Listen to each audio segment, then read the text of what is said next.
MP সামনে MP পদপ্রার্থী doctor MP কায়েম ভাই, উনি বাহিরে আছেন, উনি অসুস্থ আছেন, সবাই দোয়া করবেন ইনশাল্লাহ।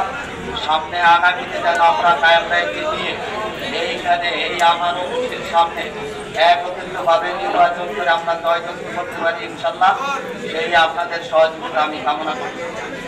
এবং কায়েম ভাইয়ের হাতকে শক্তিশালী করার জন্য আমরা সবাই একত্রিত আছি না ইনশাল্লাহ? ইনশাল্লাহ আমরা কায়েম ভাইকে এগিয়ে দেবো, তার পরামর্শ মোতাবেক আমরা ইনশাল্লাহ আমাদের নেতৃত্ব সবার কাছে পৌঁছে দেওয়ার জন্য আমরা চেষ্টা করবো এবং সচেষ্ট থাকবো। বিশেষ করে আরেকটা কথা হলো, আমরা যেই পরিবারের সন্তান থাকি না কেন, মূলত আমরা হলাম বিএনপির সৈনিক, সিয়ার আদর্শের সৈনিক, তার প্রতিটা কথা আমরা অক্ষর অক্ষরে পালন করতে চেষ্টা করবো ইনশাল্লাহ। ব্যবসা বাণিজ্য যাই যেখানে যাই করি, আমরা কিন্তু সবাই একটা দলের মধ্যে সীমাবদ্ধতা আছি।